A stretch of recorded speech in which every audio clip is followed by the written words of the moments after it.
22 अगस्त 2025 दोपहर लगभग 12 बजे के आसपास का वक्त हो रहा होगा। लड़का जिसकी उम्र लगभग 30 साल के आसपास होगी, पैरों में हवाई चप्पल, वाइट कलर का शर्ट, उसके उल्टे हाथ में एक थैला लटका हुआ है, सीधे हाथ में एक कागज़ थे, वो लेके जा रहा था। रास्ते में कुछ महिला पुलिसकर्मी भी होती हैं, वो शायद उसे देखकर उसे एक फरियादी समझती है। वो फरियाद लेकर ही आया था। वो सीधा पहुंच जाता है लखीमपुर डीएम के ऑफिस में। वहां जब पहुंचता है तो बड़ी तादाद में अधिकारी बैठे हुए थे। अब चाहे सीडीओ हो, एसडीएम हो या बड़े बड़े अधिकारी यहाँ पर बैठे हुए थे। इसी बीच किसी की नज़र पड़ जाती है उस लड़के पर। तो उस लड़के से पूछा जाता है कि भाई क्या बात है, किसी काम से आए हो? वो कहता है कि हाँ साहब, इस थैले के अंदर मेरे बेटे की लाश रखी हुई है। बस मैं आप लोगों के पास आया हूँ। हाथ जोड़ते हुए रो रहा था। रोते रोते कहता है कि साहब, मेरा बेटा जो बच्चा है उसको ज़िंदा कर दो। बस मैं अपने बच्चे को ज़िंदा करवाने के लिए यहाँ पर आया हूँ। अब ये आवाज़ उस हॉल के अंदर जिसमें सारे अधिकारी बैठे हुए थे उसमें बहुत तेज़ी से गूंजने लगती है।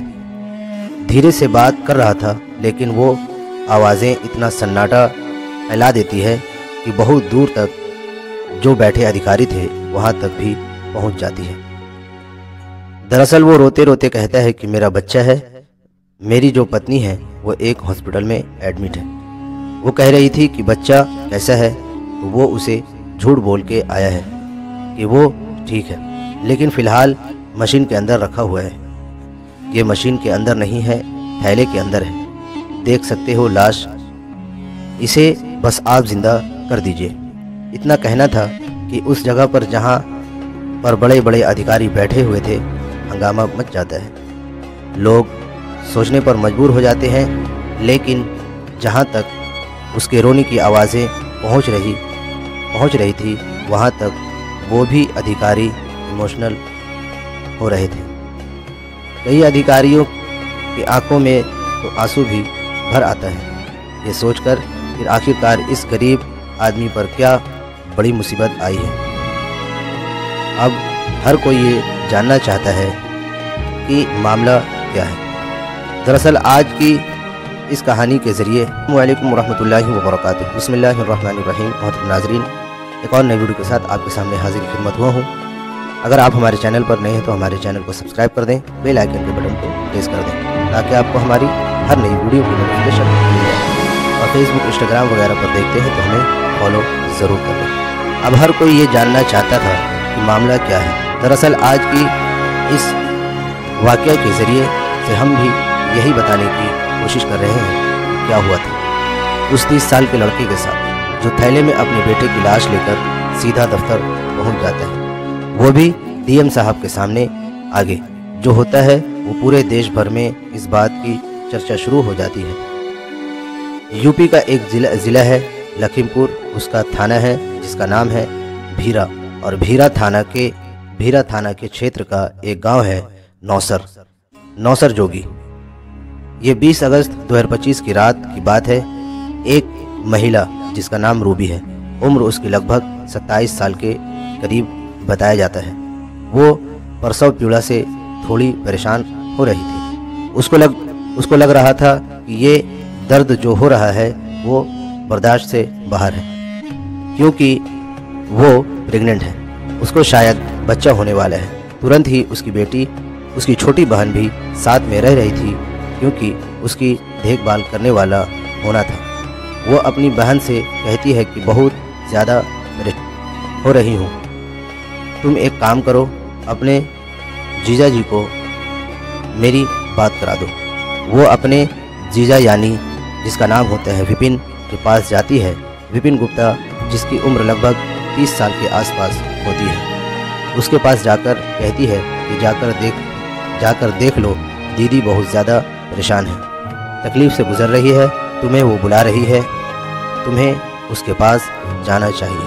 विपिन गुप्ता अपनी पत्नी के पास जाता है।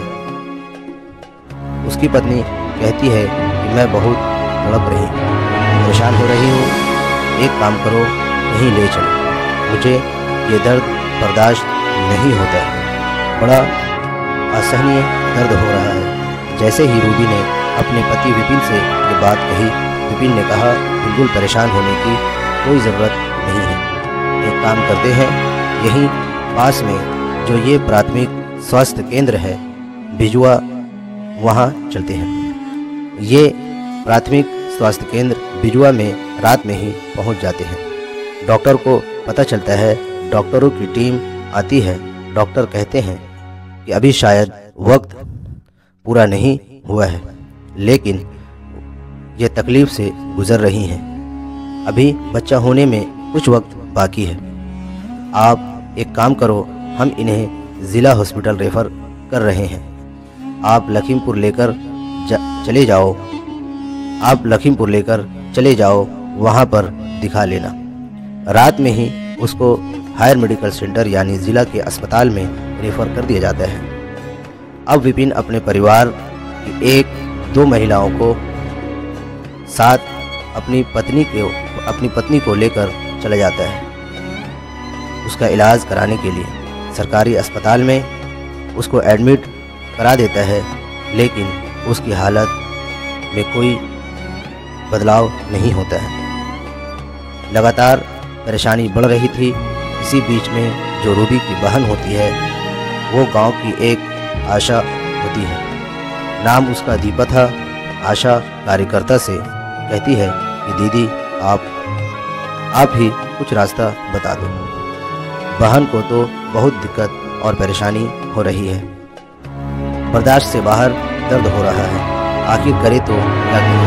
वो कहती है बिल्कुल परेशान होने की ज़रूरत नहीं है, एक महबागंज में एक हॉस्पिटल है, नाम उसका गोलदार हॉस्पिटल है, तुम्हें वहाँ चले जाना चाहिए, वहाँ जाना, वहाँ इसे एडमिट कराना, कोई दिक्कत कोई परेशानी हो सीधी मेरी बात करवा देना, मैं खुद देख लूँगी। दीपा आशा कार्यकर्ता है। जैसे उसने ये बात रूबी की बहन से कही, रूबी ने अपने जीजा विपिन से कहा कि हमें यहाँ से चलना चाहिए। शायद यहाँ बहन को कोई आराम नहीं मिल रहा था, लगातार परेशानी उनकी बढ़ रही थी। अब इसके बाद परिवार के लोग कहते हैं ना मरता क्या न करता, और वैसे भी गरीब आदमी था, उसे उपचार कराने के लिए वो किसी भी सूरत से गरीब हो या अमीर हो, जब किसी को तकलीफ़ होती है तो वो किसी भी हद तक जाने को तैयार हो जाता है, और विपिन भी कुछ ऐसे ही था। आखिरकार आशा कार्यकर्ता के कहने पर आने के बाद ये गोलदार हॉस्पिटल में जाते हैं, और वहाँ जाने के बाद मरीज़ को दिखाया जाता है।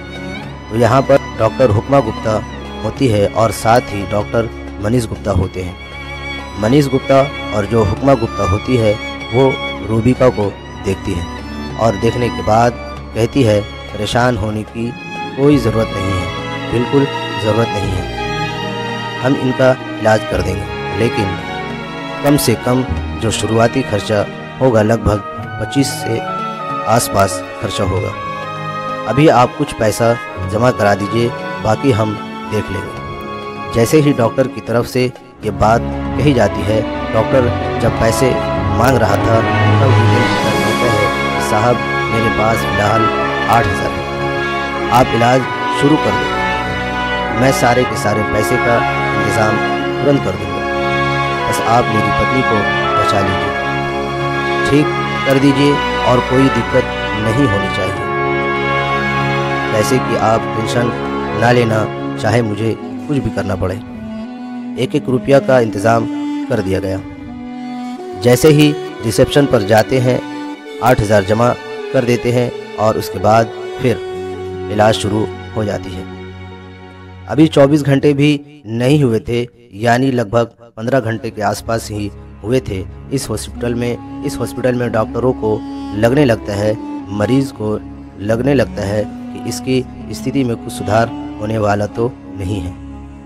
इसलिए एक काम करो, इस मरीज़ को यहाँ से टरका दो, यानी कि यहाँ से निकालना है। डॉक्टर ने आदेश दिया नर्स को, और नर्स जो सीधे आदेश देती है जो मरीज़ के रिश्तेदार होते हैं विपिन गुप्ता और उसकी फैमिली के बाकी सदस्य होते हैं कि इसको यहाँ से लेकर चले जाओ। वो कहते हैं कि आप कह रहे थे कि इलाज कर देंगे, कोई दिक्कत कोई परेशानी नहीं होगी। आप कहे पैसे के लिए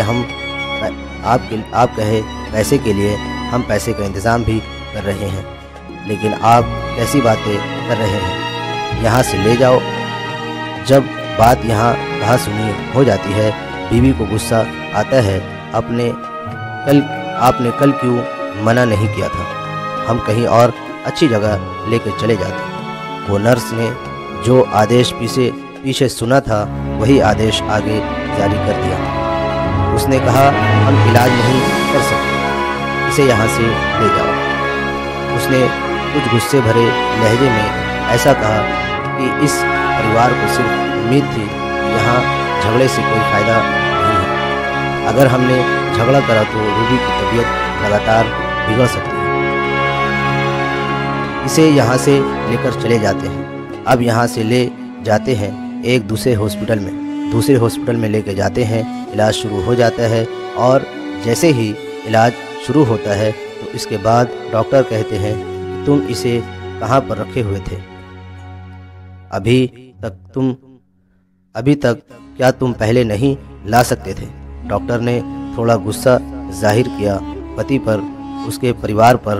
रूबिका के साथ जो महिला आई थी उनसे भी कहा कि आपको लाना ही था तो पहले लेके आते।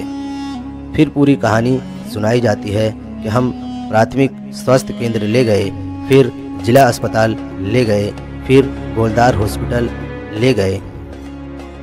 तभी डॉक्टर कहते हैं कि आपको शायद इस बात का अंदाज़ा नहीं है, कोई ऐसी दवा है जो इसे गलत लगी है, जो बच्चा पेट में है वो मर चुका है। इतना सुनने के बाद जो पति होता है उसके तो पैर तलों ज़मीन खिसक जाती है। वो सोचने पर मजबूर हो जाता है, लेकिन उसने कहा कि साहब इस बात का मेरी पत्नी को पता नहीं चलना चाहिए, आप बस मेरी पत्नी को बचा लीजिए। अब डॉक्टर ने उपचार शुरू कर दिया। आखिरकार उस मरे हुए बच्चे को पेट से निकाला जाता है, और निकालने के बाद उस विपिन को दे दिया जाता है। कहा जाता है कि जाकर तुम इसका अंतिम संस्कार कर दो। अब इसी बीच में जब वो बच्चे को लेकर यहाँ से जा रहा था, इसी बीच में उनकी पत्नी की आंख खुल जाती है। अब अपने पति से पूछती है कि कहाँ जा रही हो, क्या बात है। वो कहता है कि बच्चे को मैंने मशीन के अंदर रखवा दिया है। ठीक है, बिल्कुल चिंता ना करो, सब ठीक हो जाएगा। पति ने अपनी पत्नी को समझाने की कोशिश की, लेकिन पत्नी नहीं जानती थी जिस बच्चे की बात चल रही है दरअसल वो तो मरा हुआ ही पैदा हुआ है, वो मर चुका है। अब यहाँ से वो सर पकड़कर बैठ जाता है। विपिन गुप्ता आखिरकार उस बच्चे को वो अंतिम संस्कार के लिए ले जा रहा था, लेकिन उसने यहाँ से रास्ता बदल दिया। वो उसके बजाय अंतिम संस्कार करने के एक थैली में कपड़े में उसको लपेटता है, फिर थैली में रखता है, और रखने के बाद उसकी हालत भी ऐसी अजीब सी हो रही थी। हवाई चप्पल पहने हुए थे, काले रंग की उसने पैंट पहनी हुई थी, वाइट कलर की शर्ट, और उसकी हालत कुछ अजीब सी हो रही थी। एक कागज़ पर लिखता है, अपनी पूरी कहानी बयां करता है उस कागज़ पर, और एक हाथ में थैली उस कागज़ पर बयां करता है उस कागज़ पर, और एक हाथ में थैला लेकर सीधा डीएम के ऑफिस पहुंच जाता है। ये बताने के लिए साहब मेरे इस बच्चे को ज़िंदा कर दो, ताकि मैं अपनी पत्नी से बात कर सकूं, उसे बता सकूं कि उसका बच्चा बिल्कुल ठीक है। लेकिन वहाँ पर मीटिंग चल रही थी। मीटिंग के अंदर तमाम बड़े ऑफिसर्स बैठे हुए थे। और वो आपस में बातचीत कर रहे थे। उस थैले वाले व्यक्ति को जब देखा, उससे जब बातचीत की, वो रो रो कर अपनी कहानी बयान करता है, तो वहाँ बैठे लगभग अधिकारी इमोशनल हो जाते हैं। उसकी आंखों में आंसू थे, सब के सब आंखें नम हो जाती है।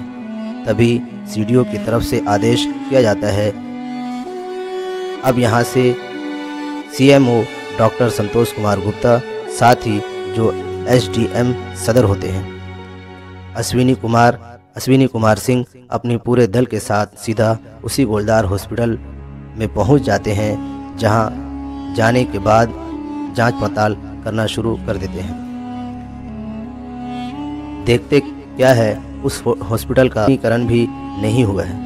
तत्काल प्रभाव से उस हॉस्पिटल को सील कर दिया जाता है। उसके जो मरीज़ थे, जो उसमें फ़िलहाल उसमें एडमिट थे, जिन्हें जिला अस्पताल में शिफ्ट करा दिया जाता है। अब इसके बाद ये मामला डीएम तक पहुंच जाता है। डीएम यहाँ की होती है दुर्गा शक्ति नागपाल। दुर्गा शक्ति नागपाल ने अपने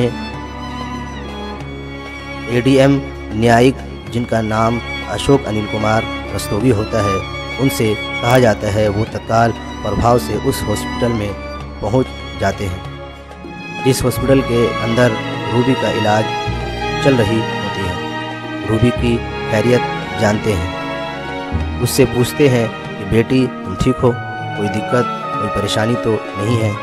साथ ही डॉक्टरों से मीटिंग करते हैं। डॉक्टर से कहते हैं कि डॉक्टर लोगों ध्यान रखना इस बच्ची का, इसे किसी भी तरह की कोई दिक्कत कोई परेशानी नहीं होनी चाहिए। डीएम साहिबा ने कहा है कि इसके इलाज में चाहे कितना भी रुपया खर्च हो जाए, सब के सब पैसे का इंतज़ाम डीएम साहिबा करेंगे। इसलिए इसे किसी भी तरह की कोई दिक्कत परेशानी होनी नहीं चाहिए।